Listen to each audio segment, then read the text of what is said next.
Hi guys, Jordan from PP Campers.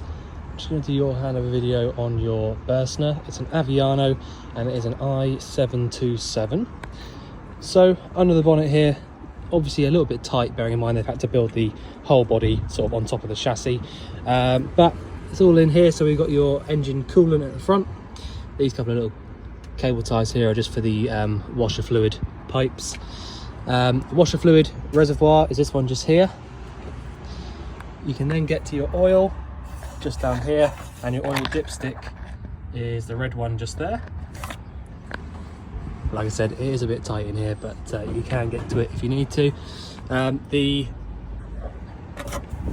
brake fluid reservoir is attached to the servo just down there at the back, and your power steering fluid is just this one behind the coolant reservoir there. If you need to jump start this vehicle, you've got a positive terminal just inside here and an earth point, not that one, sorry, where am I looking, earth. So you got an earth just here, or as you're probably aware, you can just get an earth from anywhere that's decent really. There's normally a little engine hoist on top of the engine somewhere, which is a good earth. But yeah, I mean, this one really is the proper earth that's been used for other things, so go for that for the earth if you ever needed to jump start it. You've got a couple of radiators here at the front. Obviously one will be for your air conditioning and one for the actual cooling. Other than that, you've got your chassis plate at the top there, and there should be a little paint code one somewhere, and your uprated Alco chassis plate there as well. The paint code one is just here, and I don't know if you can see it, but you've got Fiat 210. In fact, it's not Fiat 210 anymore because it's silver, and 210 is white. So you could double check to find out what the paint code actually is, but it's definitely not Fiat 210. There is another Fiat colour, another Fiat silver actually. I think it's 6. Oh, I'm not sure off the top of my head, but that noise, by the way, was just some of the some of the stuff around here breaking off at the back. So right, so on the near side here, we've got your diesel filling point. So cap comes out just like that. There is a little thing there holding it in so that it doesn't fall away. That's your diesel one there. The white one at the front is definitely your diesel. And then we've got your fresh water filling point just behind there. They've both got a key on the key set that locks them. Gas locker, so you can see here we've got a 6 kilo propane bottle in here, but there is space if you did want to at some point to fit 2 of the 13 kilo propanes in here. Propane, in my opinion, is the one that you want to use, mainly due to the fact that it won't stop working when you get down to a certain temperature, or it will, but you have to be about minus 40 degrees or so, so you shouldn't ever have to worry about that. So propane is one that I would stick with. Turning the bottle on anti-clockwise around to the left turns it on, and clockwise around to the right turns it off.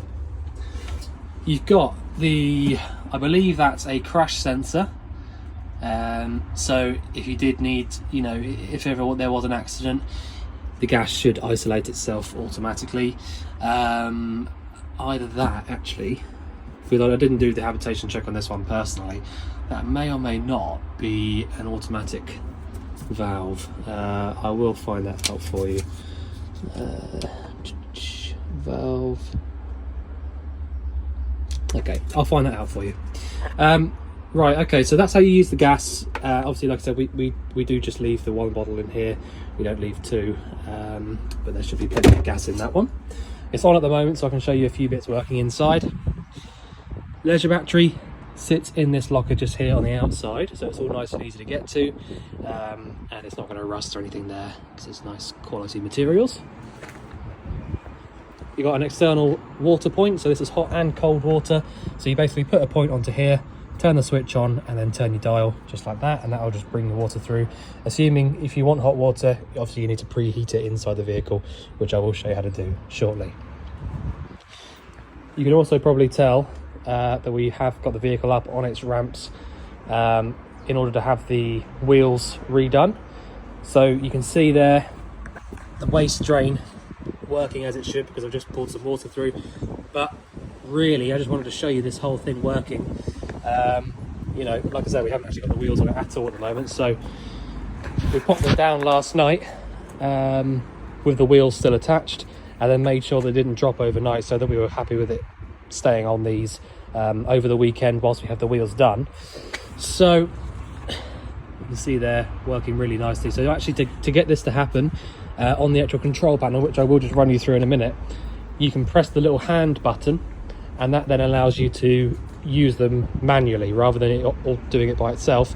You can actually adjust them manually, and we just put them up like that, somebody watching, somebody doing it, and you know, it was as simple as that. So that's how you use those. Just wanted to show you those working exactly as they should.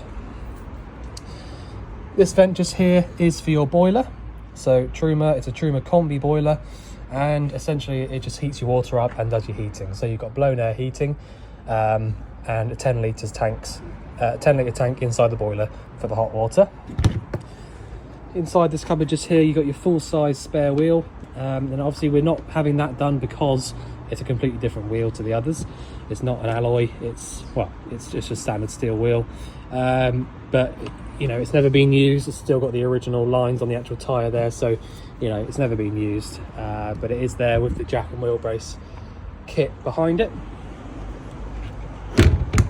Just above this locker, you can see I've got the hookup plugged in, and that then allows me to use any of the 240-volt sockets, anything that runs through the mains, and also the battery charger for the leisure battery will always be straight on with that plugged in. At the back here, we've got your tow bar, and obviously the tow bar electrics next to it. Having these tow bars fitted is not cheap, so it is a real bonus having that there, even if you're not going to use it. It is always helpful, and it does help to sell vehicles on in the future when you have those. There you go, that's a little bit we have to fix. Right, so the other side of the garage, I haven't opened that up because there's not really much to show you in there, if I'm honest. But that's that underneath the bed. Again, other side of the jacks. Yeah, it's not really much else to show you. I just thought I'd just show you it all in here whilst the wheel's off, you know, just so you can see what's going on. You've got your bag or air suspension there, which is what those bits are. This locker just here is for your toilet cassette. You can see the blue pipe there means that you've got what's called a freshwater flush. So instead of having a separate flush tank above the container itself, you've got a freshwater flush, so you need to have a little bit of fresh water in the tank in order to flush the toilet. To take the cassette out, lift up the little yellow tab, and it will then release, and you can pull it all the way out. You need to empty it out from here, so literally just take this off and empty it out from there. Once you have emptied it out, fill this cap up with your blue toilet fluid, pour it back inside, give it a little swoosh around, pop it back, and push it all the way in. And that is about it. Just need to make sure that little clips down so it doesn't slide around, and that's it. Okay, so these two vents just here are for your fridge, so if you ever need to get to the back of the fridge for whatever reason, you can do so just from there. You shouldn't ever really need to do that, if I'm honest. It needs to be pushed down, but that's how you get to the gubbins of the fridge. So your burners down here at the bottom right, and the various electrical bits at the top. You've got external power and satellite points here. Now obviously bear in mind that this is a Continental style plug because it's a Continental vehicle. So you've got sat in there and antenna and a bit of 12-volt power, so that's all there if you need it. I think this would have been factory fitted, if I'm honest, but there you go. And your external gas point there as well, so that's your barbecue point basically. These do clip over quite nicely if you do it properly. Maybe I need to turn this first. They do clip over, but you can also lock it with the key that you get as well, so I will do that before I lock the van up. But yeah, I mean, at the front here, a little bit easier to see. You've got the bag suspension up there, attached to the whole sort of standard suspension system, and you can see your nice hydraulic EP system down there. Okay, so if I just perch here for a second. I'll show you the self-leveling system. Now, to be honest, I didn't actually use any of this controller one. Well, there's no batteries in it at the moment anyway, but I didn't use that at all. I don't know why exactly there's the remote there, because it's just as easy to use it from here. But if I'm honest with you, I'm not actually even going to turn it on, because I'm worried about it going down. If I turn it on, I'm worried it's going to sort of put the thing down as if there's wheels on it. But there's, you know, the last thing I want to happen is for this to go down right now. So I'm not actually even going to turn it on or press any buttons. But what I will do is just run you through how I did it yesterday. So you quite literally just press the on and off button there, and it will all come to life. You can press auto there, and when it shows you the hydraulics going down like the auto button does, that means the actual hydraulic arms are going down in order to push the van up. All right, so when you see it going up, that tends to mean the hydraulics are going up, so the van's going down. Okay, so basically you can just press auto and it will level you up, and that's it, it will turn itself off. If it needs to make any adjustments, it will do that by itself, okay, as long as you leave it on the auto function. If you don't want it on auto, like us yesterday, we didn't want it to level us up, we wanted it to lift us up off the floor. So what we had to do was press the little hand button, and then once you've pressed that, a little hand comes up here, and you can then push and hold on whichever area you want to lift up. So quite literally, just literally pushed. So which one did we do? I think it's this one and this one lifts front and back, but you'll get the hang of that straight away. But 9 times out of 10, you're not going to want to use it for the reason we've done it there, to get it off the floor. You're going to want to use it just to level you up. So most of the time you're going to turn it on and just press the auto button. All right, but because, like I said, because we needed to actually get it off the ground, we had to do it manually. But there you go, that's how you use the hydraulic lifters, the suspension, not lifters, the suspension. Right, the other one is in the cab, which whilst I'm here I might as well run you through the cab. But the other one here is the VB system. So this is completely separate. So this is entirely just the air suspension. All right, so instead of being the hydraulic rams that push down, this is just the air suspension. So instead of the big springs and all that sort of stuff that you normally have, they've basically just been replaced with bags, essentially. So again, very, very simple. You can leave it on auto level, and literally whilst your engine's running and you're driving, this will just work all the time, just keeping you level. You can then change it from off-road, parking. You can lift the thing up and down, you know, manually if you want to.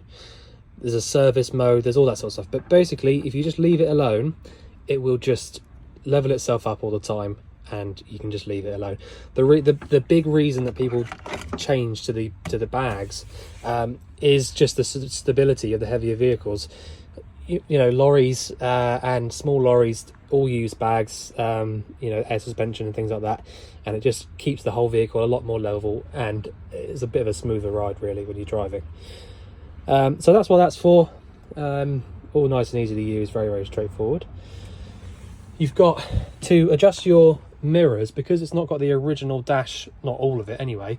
The original one would have been on the doors here to adjust the mirrors, but obviously there's no door here anymore, so they've put this one on here. So you just select which mirror you want to move, and then move this as like a little joystick. You've then got heated mirrors there. You've got the automatic gearbox. Now again, at the moment I'm not even going to think about moving all of this sort of stuff, because I just don't want it to do anything, but it's so straightforward, it's unbelievable. So you're up in the top right hand side at the moment in neutral. If you drop it down into the middle and leave it to go to the left, you'll be in automatic mode.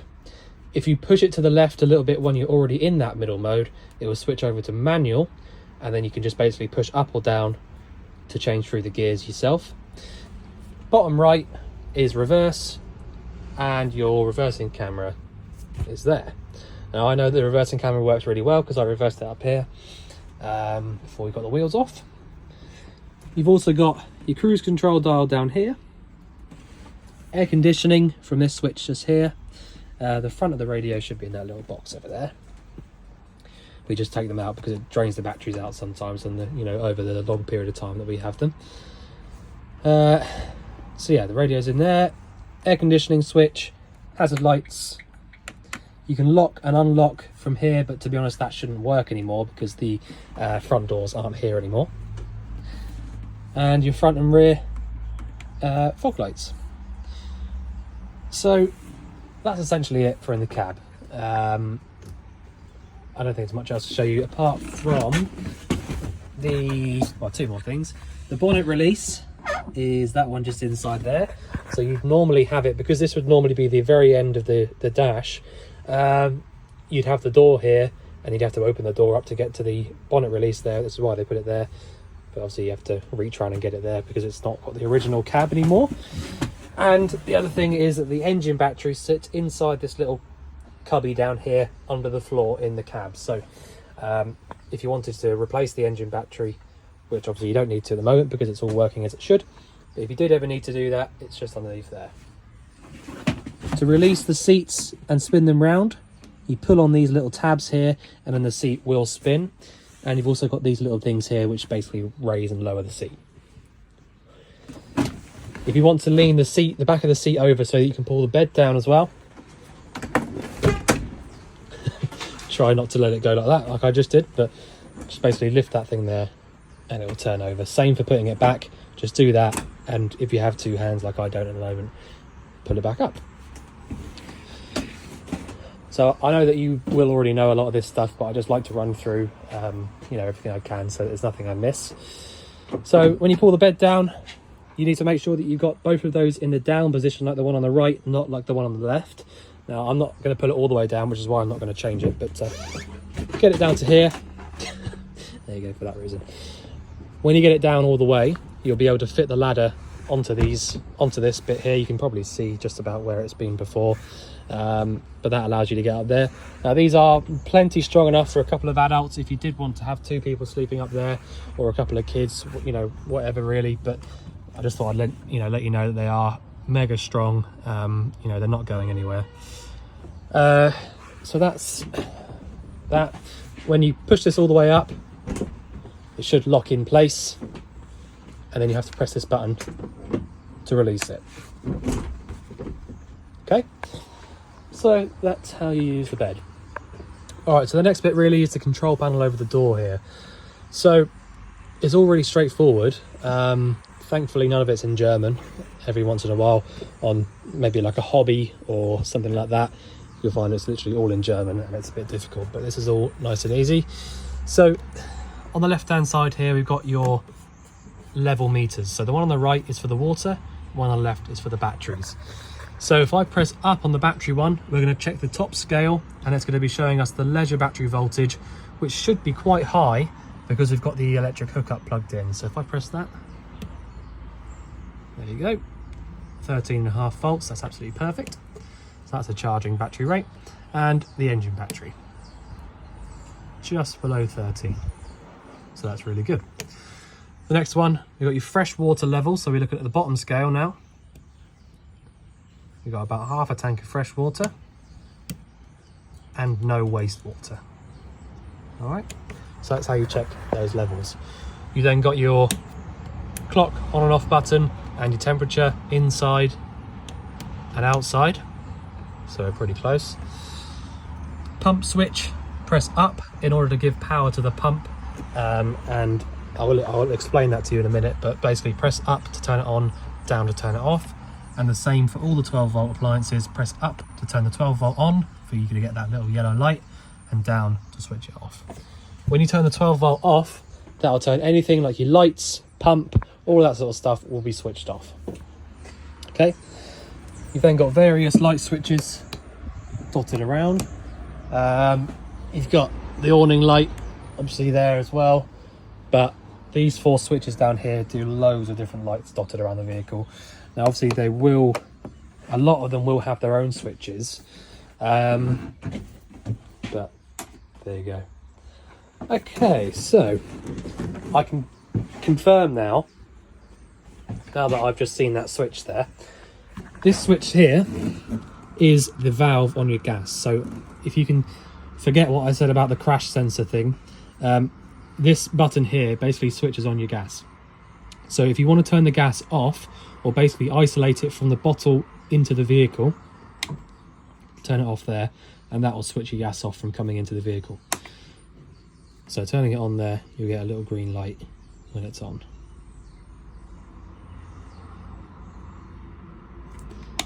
Leave it off for a minute and then try it again. It came straight on just then when I pressed it a minute ago, but I must have just switched it off too soon. But that's what that switch does there. So that was what I was unsure about in the gas locker there, because some of them have got a big green thing on it, which is basically a big crash sensor, but then other ones have got a you know, the automatic valve, so you can switch it on from inside. So this one is, like I said, the one that you can switch on from here. So if you watch that, that'll go green, and then we should have gas.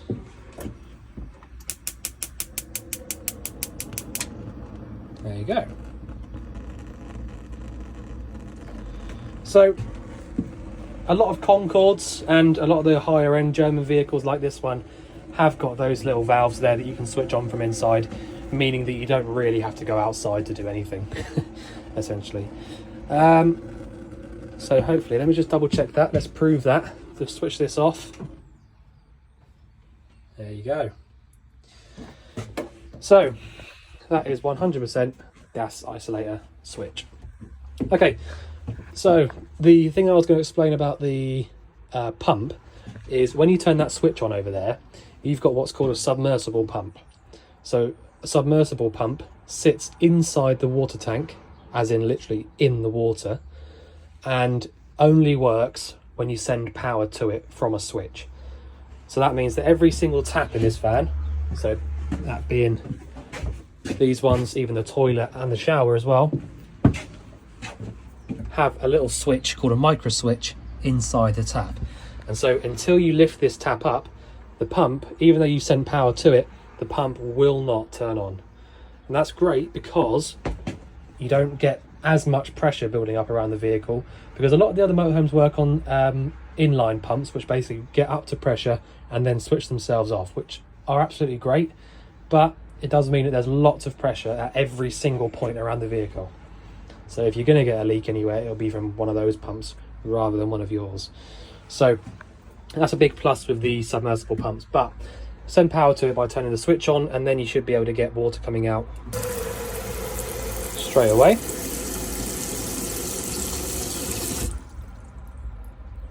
Okay, so that's your fresh water, that's your cold water. If you want to use your boiler and you want to heat the water up and things like that, there is one thing that you absolutely have to do first. So you need to turn this little tap over to the left, to the hot side, assuming two things: that you've got fresh water in the tank and you've got the pump switch on up there, and then just pull this water through. I've already done this before we started the video, so I know this is going to come out. But if the boiler isn't quite full of water yet, when you lift this tap up, assuming those two things are done, you won't get any water coming through the tap. Until the boiler is full of water, no water will come through on the hot side, and that's because the fresh water tank sits down here under this seat, and it runs to here for the cold tap directly. For the hot tap, it runs from here to the back to the boiler, and then to all of your taps. So like I said, until the boiler's full, you won't get anything coming through any of the hot taps. But I know for a fact that at the moment it is full. And once I know it's full, I can switch that off, and then I can use the boiler exactly as I want to. So the main reason why, and by the way, that was red there because I didn't turn that switch on before I tried it earlier, so it didn't light up. The reason you have to make sure that the boiler's full before you start using it, especially on the gas, is because if you imagine, right, if I had a kettle and I popped it on the gas hob with no water inside of it, it will basically just get so hot that it will just start, well, I don't know what, you know, it would sort of either explode or break or melt or something. So, you know, these things are made to heat water up. So if they haven't got any water inside of them and you try and heat it up, you're going to run into problems with it overheating. So you need to make sure that you double check that that's full of water first, and that's the only way to do it. All right. Once you have done that, you can then, I am going to show you other appliances in a minute, but whilst we're talking about the boiler, I might as well run you through it. Once you've done that, you can then come to the back here and have a look and do whatever you like with these two dials here. So the one at the bottom is your Combi E. So the way that I like to remember that is your Combi energy selector.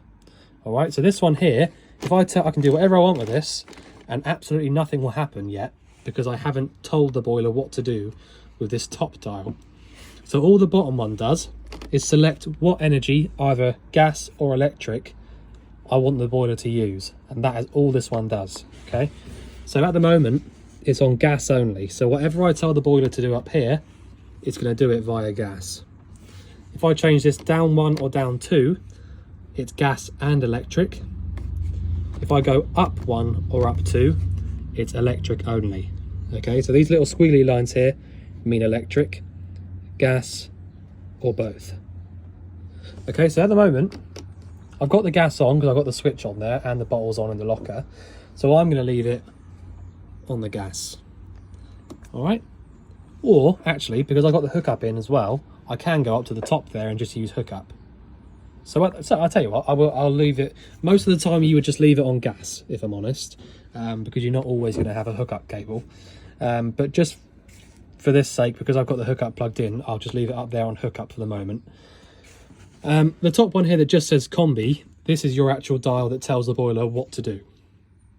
Okay, so it's a little bit confusing because you've got the same sort of lines and things, but bottom one here, Combi E, is the energy selector. If I want hot water only, I'll go up 1 for 40 degrees or up 2 for 60. Okay, so telling the boiler what to do now. At the moment, I'm just going to be getting hot water and no heating. If I go back to the middle, it turns the entire system off, and you will get a little green light flashing if the flame has already lit up. So that's just telling you the fan's going to carry on for a few seconds to cool itself down. And the longer that you have it on, the longer that little green light will flash. If I go down 1 here, we'll get heating only. And if I go down 2, I get heating and hot water at 60 degrees. Okay, so at the moment, where it is now, I'm going to get hot water at 60 degrees and heating on electric only. Okay, now if I tell you as well, the green light on this one here on the right tells you that the boiler is working and is switched on, and the amber light here on the left of this one here tells you that the water is being heated up. Okay, the amber light on the bottom one here tells you that the electric element is working. So if I go down to gas now, that one goes out. All right, so it'll light back up again now. Amber light comes on this one, telling you that the water's heating up, and it's doing it via the gas. So now that that's on, any water that's inside the boiler will start to heat up to 60 degrees, and you'll get heating pumping out through these little circular vents that are dotted around the vehicle. Now the boiler itself is down here under the bed. Can't really see too much, to be honest. So it's pretty well tucked away. So you should hear it light up now.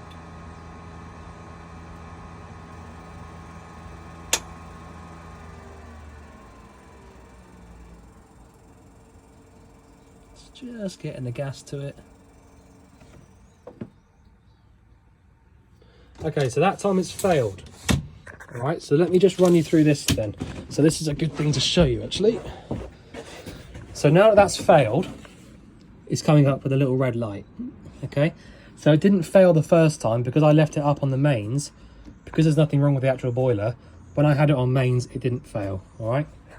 The reason that's failed is because I've only just turned the gas on and it's not quite reached it yet. So let's just try that again. I'll go down for heating and hot water. On gas only, it will go through its cycle to get rid of any excess gas and it will try again. All right, so we'll just leave that do its thing. Okay, I'll tell you what, let's try it with the actual gas on because I've turned it off, haven't I? Okay, That was me trying to be clever, showing you how this worked. Right, so the gas is back on now. Let's give it an actual chance this time. We'll try that and leave it for a second. Okay, the fridge is the next one. So you've got a little LCD control panel there. When I press the on button just the once, it just literally turns this screen on, and then that goes through and tells us what's going on. So I'll just get these out of the way for a sec. So once this is on, you can see that it's actually working, and it's, you know, it's cooling down via one way or another. If I press and hold this button here, it all goes off, including the little tiny LED inside that. Turn it on, all the lights come on, and straight away it's selected mains hookup. So the reason it's done that is because the mains hookup's plugged in. It knows that, and that's the most efficient way of cooling the fridge down. So it's decided that by itself. So if I press this button here, it flicks through the other ways of using the fridge. So the 12 volt I can't use at the moment because the engine's not running, so that's not going to work. The gas will work, so that will light up on its own.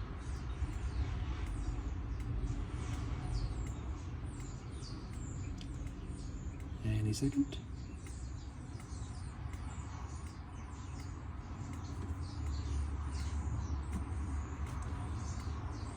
Again, because I've only just turned this gas back on, it can take a little while to get to the appliances. Okay, so when I flick through here, you also get to this one here that says A, so that's automatic, so it's an auto selector, and it's automatically selected hookup. Okay, so like I said, because that's the most efficient way of cooling the fridge down and the electric hookup is plugged in, it will always choose that if you press automatic. So the way that you need to use this fridge is you need to pre-cool it before you leave. If you want, you know, if your fridge is full of stuff and you want it to stay cool whilst you're driving, you need to pre-cool it either via the electric hookup or the gas. And then when you start the engine up, flick through to this little 12 volt symbol here, and that will keep the fridge cold whilst you're driving. Now the way that works, so in any car or van, as you're probably aware, you've got an alternator, and when you start the engine up, it's driven by a belt and it sends power from there via the engine to your engine battery. So that's the way that the engine keeps going, keeps running, keeps working, keeps charged up. On the motorhomes, you've also got what's called a split charger or a split relay, which diverts that power, splits it off, and sends it through to the back to the leisure battery and the fridge. So that all the time your engine's running, not only is it charging the leisure battery as well, it's also sending a power signal to the fridge so that you can use the fridge whilst you're driving via the engine, or via the alternator actually. So that's how that works. That's that's how you're supposed to use it. All of the original paperwork in the Burstner booklet is up here, so if you did want to have a good read through that, you can do. If anything I've said has made absolutely no sense, then sorry about that, but it is all up there. Loads of storage down here. I've shown you how this works. You do literally just press the button there and light it up. Loads of storage up above there as well. You have got your original TV bracket area in here, so you can take that, move that out just by pushing that in and pulling it out. Again, I've just got one hand, so it's a bit awkward. Right, so that has lit up now, so you can see there the green light is still on, and you can probably hear it's on and working and pumping out a little bit of warm air from there. The longer you leave that on, the warmer that air will get when it comes out. So, shower is really, really straightforward. You've just got the standard mixer tap down there and shower head at the top. The light switch for that is over here. That one. You've got your tank heater there, and various light switches and a main socket. Right, so your air conditioning, it's a Tel Air. I think it's a quiet, one of the quiet ones. I'm not sure what they're called, but silent something I think it is. So we should be able to turn it on.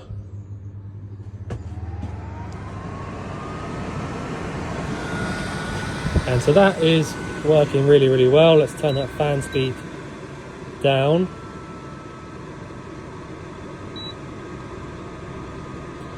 And if you put the temperature right down, I mean, it's not going to work actually because it's 12 degrees outside, so that's not going to do anything.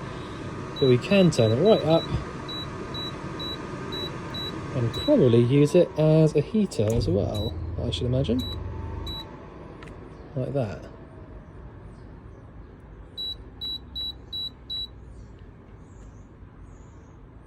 Okay, on the back of this there's normally a little thing telling you how to use it as well, wherever that might be.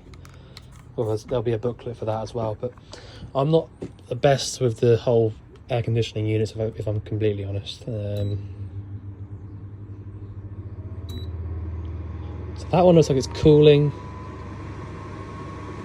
Okay, so basically you can turn it on and off from the red button, temperature from the middle, fan speed and mode. So that's all there. I just wanted to show you that working so you can see that it all does work properly. And that is only mains powered, okay? So that will not work unless you have a mains cable plugged in the corner. Now, because the mains cable is plugged in, hooks up from the outside over there, you've probably got a trip switch over here. So if you did want to double check that they were all on, have a look in there. And your bed is one of the electric ones, so it folds out nice and smoothly. So let's just pop that down so you can see it working all the way out and back in. Okay, so that's laying out all the way flat, and that's by pressing the up button. Push down. Obviously it does have to work a little bit harder to push it back up because of gravity. We'll keep going just until it stops.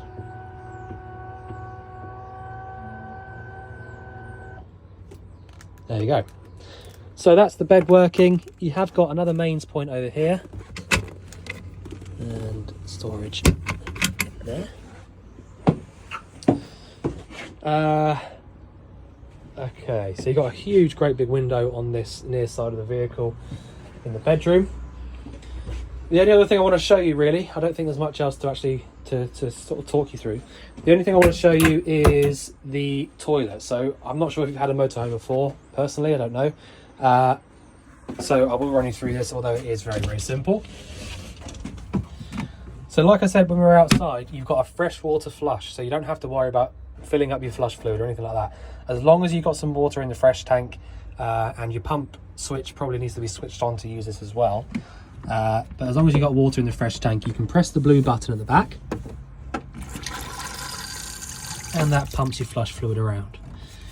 Once you've been to the toilet, empty it out into the cassette by moving this over to the left. That drains that stuff out into the cassette, and then put it in the flat back over. If you don't put that flat back over, what will happen is, quite quickly, you'll realise that you can't actually move the cassette from outside. When that flap's in the open position, it's completely locked in position and it will not come out. Light switches for the bathroom are there. I'm going to turn the boiler off now because I don't actually need it on. So like I said, that little green light there will stay on for a bit longer now because I've had it on for quite a lot longer this time. But it will turn itself off. Right, okay, so I think that's about all I can run you through. If there is anything else you think I've missed out or anything you'd like to go through again, just let us know. But otherwise, we're going to get your wheels back on soon once they're back. I think they're coming back tomorrow morning, but they'll be getting back on the sort of Monday. Otherwise, everything's looking really good and we're all on track. So we look forward to seeing you soon to collect your vehicle. Thanks very much.